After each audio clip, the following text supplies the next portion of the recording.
Number 1 రాష్ట్రంగా తెలంగాణ ఉంది. ఇప్పుడు మళ్ళీ ఎక్కడికో వెళ్ళిపోయింది. Real estate కుప్పగూలిపోయింది. కాంగ్రెస్ పార్టీకి ఒక చెంపదెబ్బలాగా ఉంటుంది. డెఫినెట్ గా భారీ మెజారిటీతో సునీత గారు గెలుస్తారు. మేడం చెప్పండి, మరో 10 రోజులు ఉంది ఉప ఎన్నికకు. ఎలా ఉంది స్పందన? 3 పార్టీలు ప్రధానంగా జోరుగా ప్రచారం అయితే సాగిస్తున్నాయి. ప్రజలు ఏ విధంగా స్వాగతిస్తున్నారు, ఏం చెప్తారు? ప్రజలైతే బ్రహ్మరథం పడుతున్నారండి సునీత గారికి. ఎక్కడికి వెళ్ళినా కూడా గోపీనాథ్ గారు వచ్చినట్టే అనిపిస్తుంది. వారు లేని లోటు మీరు తీరుస్తారంటే డెఫినెట్గా మీకు సపోర్ట్ చేస్తామని మాట్లాడుతున్నారు. అండ్ నిరంతరం గోపీనాథ్ గారు చేసిన అభివృద్ధి కార్యక్రమాలు, బీఆర్ఎస్ హయాంలో జరిగిన డెవలప్మెంట్, సంక్షేమాన్ని గుర్తు చేసుకుంటూ ప్రజలు సునీత గారికి అవకాశం ఇవ్వడానికి సిద్ధంగా ఉన్నారు. గతంలో కూడా గోపీనాథ్ గారు ఎన్నో డెవలప్మెంట్ యాక్టివిటీస్ చేశారు. అండ్ గత ఎలక్షన్స్లో కూడా హైదరాబాద్ ప్రాంతంలో బీఆర్ఎస్కి మంచి పట్టు ఉంది అండ్ మంచి రిజల్టే వచ్చింది. సో ఇప్పుడు కూడా ఖచ్చితంగా ఈ బై ఎలక్షన్స్లో బీఆర్ఎస్ పార్టీయే భారీ మెజారిటీతో గెలుస్తుంది. గత 2 సంవత్సరాల నుంచి కాంగ్రెస్ చేస్తున్న అరాచకాన్ని ప్రజలు గమనించినారు కాబట్టి ఇంకా కూడా ఏమంటారు బీఆర్ఎస్ పార్టీ రావాలి, వీరితోనే సాధ్యమవుతుంది, కేసీఆర్ గారి నాయకత్వమే తెలంగాణ సంతోషంగా ఉంటుందని భావిస్తారు. కాబట్టి డెఫినెట్గా ఇప్పుడు వచ్చే బై ఎలక్షన్లో బీఆర్ఎస్ పార్టీ మంచి మెజారిటీతో గెలుస్తుందని నమ్మకం మాకైతే ఉంది. అంటే బాకీ కార్డులను పట్టుకొని వెళ్తున్నారు కదా మీరు ప్రజల్లోకి. అక్కడ కాంగ్రెస్ పార్టీ ఏమో 6 గ్యారెంటీలు అమలు చేస్తున్నాం, సమయం కావాలి, 2 సంవత్సరాలు అయింది కదా, ఒక్కొక్కటి అమలు చేస్తున్నాం అని చెప్పి వాళ్ళు వెళ్తున్నారు. అక్కడ బీసీ నాయకుడు అని చెప్పి, యువకుడు అని చెప్పి. మరి ఇప్పుడు కాంగ్రెస్ పార్టీకి ఇప్పుడు ఎందుకు తెలిసింది సమయం పడుతుందని? ఇప్పుడు ఇదేదో ముందే తెలవాలి కదా. వారు అప్పుడు ఇచ్చిన హామీలు ఏంది, 100 రోజుల్లోనే మేము 6 గ్యారెంటీలు నెరవేరుస్తామని అన్నారు. రేవంత్ రెడ్డి గారే చెప్పారు. వారి మాట నమ్మట్లేదని రాహుల్ గాంధీ గారిని తీసుకొచ్చారు, సోనియా గాంధీ గారితో ప్రచారం చేయించారు, ప్రియాంక గాంధీ గారితో ప్రచారం చేయించారు. కానీ ఏం చేసినా కూడా అల్టిమేట్గా వచ్చిన తర్వాత ఏమన్నారు, మేము ఇవన్నీ 100 రోజుల్లో నెరవేరుస్తాం అండ్ లంక బిందెలు ఉన్నాయని వచ్చినాం, కానీ చూస్తే ఏం లేవు, ఇప్పుడు సమయం కావాలా అది ఇదని అంటారు. మరి ఇతర కార్యక్రమాలు చేసుకోవడానికి అంటే సెల్ఫ్గా వాళ్ళు ఎదగడానికి మాత్రం అప్పులు చేశారు. ఆల్మోస్ట్ 3 లక్షల పైగా అప్పు చేశారు. 10 సంవత్సరాల పాటు బీఆర్ఎస్ పార్టీ 1,50,000 కోట్ల అప్పు చేస్తే వీళ్ళు జస్ట్ 2 సంవత్సరాలలో 3 లక్షల కోట్ల అప్పు చేసి మరి ఆ డబ్బులన్నీ ఇక్కడ పెట్టారు. సంక్షేమం రావట్లేదు, అభివృద్ధి జరగట్లేదు. ప్రజలు ప్రశ్నిస్తున్నారు, అది మేము కాదు, మాకు కూడా ఇబ్బందులు ఉన్నాయి, ప్రజలలో తిరుగుతున్నప్పుడు మాకు అది చేయట్లే ఇది చేయట్లే అంటున్నారు. అల్టిమేట్గా ప్రభుత్వం మనకి సపోర్ట్ చేయాలి, కానీ ప్రభుత్వం ఏమో నిమ్మకు నీరు ఎత్తినట్టు ఉంది, ప్రజలను పట్టించుకోవట్లేదు. కేవలం వాళ్ళ స్వార్థం కోసం, వాళ్ళ స్వలాభం కోసమే పనిచేస్తున్నారు తప్ప ప్రజల బాగు గురించి, అభివృద్ధి గురించి పనిచేయట్లేదు. ఇప్పుడు దాకా ఒక్కసారి వారు రమ్మనండి, కాంగ్రెస్ పార్టీకి సంబంధించిన వాళ్ళు రమ్మనండి, మేము కూడా వెళ్తాం. డైరెక్ట్ లబ్ధిదారుల దగ్గర పోదాం. 2,500 ఇచ్చిరా, తులం బంగారం ఇచ్చిరా, పెన్షన్లు పెంచినారా, స్కూటీలు ఇచ్చినారా, ఇంకా మహిళలకు ఇస్తా అన్న అనేక హామీలు ఉన్నాయి, అవన్నీ నెరవేర్చిరా, అవన్నీ కూడా అభివృద్ధి అని అన్నారు. 2 సంవత్సరాల నుంచి ఇప్పుడు దాకా ఎటువంటి అభివృద్ధి చేయని వాళ్ళు కేవలం ఎలక్షన్ని దృష్టిలో పెట్టుకొని ఎలక్షన్ల కోడ్ కంటే ముందు కొన్ని శంకుస్థాపన చేశారు. అంటే మీ అవసరాలను బట్టే మీరు పనులు చేస్తారా, లేదంటే ప్రజలను పట్టించుకోరా? ఇవన్నీ ప్రజలు గమనించినారు కాబట్టి ఖచ్చితంగా బీఆర్ఎస్ పార్టీకి ఓటేసి గెలిపించి, ఎందుకంటే 2 ఏళ్ళు అయిపోయింది ఆల్మోస్ట్ ఆల్. అప్పుడు గవే అబద్ధపు మాటలు చెప్పింది. ఇప్పుడు కాంగ్రెస్ పార్టీ కొత్తగా వచ్చిందని మాట్లాడుతారు. కాంగ్రెస్ పార్టీ కొత్తగా రాలే, మీరు కొత్తగా వచ్చారు, మీ నాయకత్వం కొత్తగా వచ్చింది.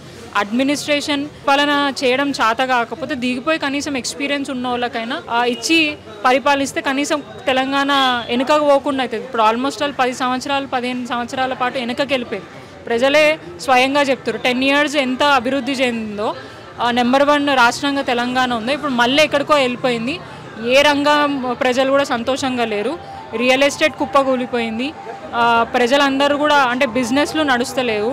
అండ్ చాలామంది ప్రజలు ఇక్కడ స్ట్రీట్ వెండర్స్ చెప్తున్నారు, దౌర్జన్యంగా మా దగ్గరకు వచ్చి మా దగ్గర అవి ఇవి డబ్బులు గుంజుకోబోతున్నారు, లేదంటే జ్యూసులు తాగి డబ్బులు ఇవ్వకుండా పేర్లు చెప్తున్నారు అని చెప్పేసి. సో ఇదే కంటిన్యూ అయితే 3 ఏళ్ల పాటు మాకు ఇంకా ఇబ్బంది అవుతుందని గ్రహించిర్రు. కాబట్టి ఖచ్చితంగా మళ్ళీ వచ్చేది బీఆర్ఎస్ పార్టీయే. బీఆర్ఎస్ వచ్చిన తర్వాత మాకు మంచి జరుగుతుందని భావిస్తారు. కాబట్టి ఈ November 11th రోజు భారీ నియోజకవర్గంలో కృష్ణానగర్లో కానివ్వండి, ఇసుగూడలో కానివ్వండి, చాలామంది సినీ కార్మికులు ఉంటారు. మొన్న 2 రోజుల కిందట ఒకటి అభినందన సభ అని పెట్టిండ్రు, అది సక్సెస్ అయినట్ట.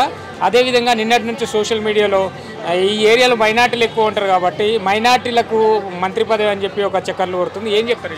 ఇప్పుడు ఫస్ట్ ఆఫ్ ఆల్ వాళ్ళు ఏదైతే అభినందన సభ అని చెప్పి పెట్టిరో అది ఎలక్షన్ కోడ్ ఉల్లంఘన చేసిండ్రు. ఇప్పుడు సభ పెట్టినప్పుడు మీరు జస్ట్ ఆ సభ వాటి గురించే మాట్లాడాలి, కానీ హామీలు ఇవ్వద్దు. కానీ సీఎం రేవంత్ రెడ్డి గారు కోడ్ ఉన్న దగ్గరకు వచ్చి హామీలు ఇచ్చి వాళ్ళని ఏమంటారు ప్రలోభ పెట్టే ప్రయత్నం చేసిండ్రు. ఇది ఈసీ మరి ఏం చేస్తుంది? ఇంత జరుగుతున్నా కోడ్ ఉన్న దగ్గర అసలు ఒక చిన్న పని కూడా చేయనియరు, ఒక చిన్న ఇనాగ్రేషన్ చేయనియరు, ఒక పని కూడా చేయనియరు గవర్నమెంట్కి సంబంధించింది. ఒక ముఖ్యమంత్రి వచ్చి హామీలు ఇస్తూ ప్రజలని మభ్య పెడుతుంటే మరి ఈసీ ఏం చేస్తుంది అనేది ప్రతి ఒక్కళ్ళ ప్రశ్న. మేము దానికి కూడా మా బీఆర్ఎస్ పార్టీ నుంచి ఈసీకి మేము కంప్లైంట్ ఇవ్వడం జరిగింది. అది సక్సెస్ అయిన మీటింగ్ అయితే నాకు కనిపించట్లేదు. అన్ని ఖాళీ కుర్చీలే ఉన్నాయి. ఒక 100 మంది 200 మందితో మీటింగ్ చేసి 10,000 మందితో మీటింగ్ చేసినామని చెప్పుకోవడమే వాళ్ళ మూర్ఖత్వం. ఆయన అక్కడికి వచ్చిన సినీ కార్మికులు కూడా చాలా నిరాశతో ఉన్నారు. చాలామంది అక్కడ గొడవ చేసిండ్రు, వాళ్ళకి న్యాయం జరగలేదు అని చెప్పేసి. కొంతమంది సినీ ప్రముఖుల వల్ల వాళ్ళు కొద్దిగా చిత్రపూరి కాలనీకి సంబంధించిన వాళ్ళు చాలామంది ఇబ్బంది పడ్డారు. సో వాళ్ళ నోరును నొక్కే ప్రయత్నం చేశారు. పోలీసు వాళ్ళు దౌర్జన్యంగా వాళ్ళని తీసుకెళ్ళిపోయి వాళ్ళ మీద కేసులు పెట్టే ప్రయత్నం చేశారు. ఇవన్నీ కూడా గమనిస్తున్నారు ప్రజలు. వాళ్ళకి స్వయంగా తెలుసు. ఇప్పుడు అల్టిమేట్గా మేము బయట నుంచి వచ్చిన వాళ్ళం, మేము వచ్చి ఎంత ఓటు అడిగినా కూడా ఇక్కడ ఉన్న ఓటర్స్కి తెలుసు ప్రభుత్వం నుంచి వాళ్ళకి ఏం లబ్ధి అయింది, ఎంత ఏమంటారు అభివృద్ధి జరిగింది అనేది ప్రజలు గమనించారు. కాబట్టి డెఫినెట్గా November 11th రోజున డిసైడ్ అయి ఉన్నారు. అంటే అదే అంటున్నా, 2 years అయిపోయింది. ఇప్పుడు దాకా ఒక మైనారిటీ సోదరికి ఇప్పుడు దాకా ఇక్కడ ఎమ్మెల్యేగా అవకాశం కల్పించలేదు, మంత్రి పదవి కూడా ఎక్కడ ఇవ్వలేదు. ఇప్పుడు జూబ్లీ హిల్స్ ఎలక్షన్లు అని చెప్పేసి అజారుద్దీన్ గారికి ఇచ్చారు. సో వారిని ఇప్పుడు జూబ్లీ హిల్స్ ప్రజలని దృష్టిలో పెట్టుకొని మంత్రి పదవి అని అంటారు. మరి ఇవన్నీ ముందే చేయొచ్చు కదా. ఇవన్నీ కూడా మ్యానిపులేట్ చేయడమే. ఖచ్చితంగా ఓటర్ని ఇన్ఫ్లుయెన్స్ చేసి వాళ్ళని ఓట్లు తీసుకునే ప్రయత్నమే చేస్తారు. ఇవన్నీ కూడా ఈసీ గమనించి వారి మీద కేసు చేయాలి. అండ్ నిన్న కూడా మన నవీన్ అన్న గారు కూడా బెదిరించడము అట్లాంటి చేస్తున్న పోలీసు వాళ్ళు కూడా పట్టించుకోకుండా వదిలేయడం అనేది కరెక్ట్ అయిన విషయం కాదు. ఖచ్చితంగా ఖచ్చితంగా ఒక మహిళని నేషనల్ పార్టీకి సంబంధించిన వాళ్ళందరూ ఢీకొట్టడానికి ఇక్కడికి వచ్చినారు అనేది మాకు కనిపిస్తుంది. వారు చేసిన అభివృద్ధి, వారు చేసిన సంక్షేమ పథంలోనే వాళ్ళు ఓట్లు అడుగుతుంది. అంటే మా బీఆర్ఎస్ పార్టీ ఓట్లు అడుగుతుంది. ఇప్పుడు కాంగ్రెస్కి ఓటు అడిగే నైతిక లేదు, ఎందుకంటే ఎటువంటి హామీలు నెరవేర్చలేదు, ఎటువంటి డెవలప్మెంట్ కార్యక్రమాలు చేయలేదు. సో ఏం ఓట్లు అడిగే ముఖం లేదు కాబట్టి బెదిరించే సంస్కృతికి వాళ్ళు తెరదీర్చిండ్రు. ఇప్పుడు బెదిరిస్తున్నారు, ఓట్లు తీసుకునే ప్రయత్నం చేస్తారు.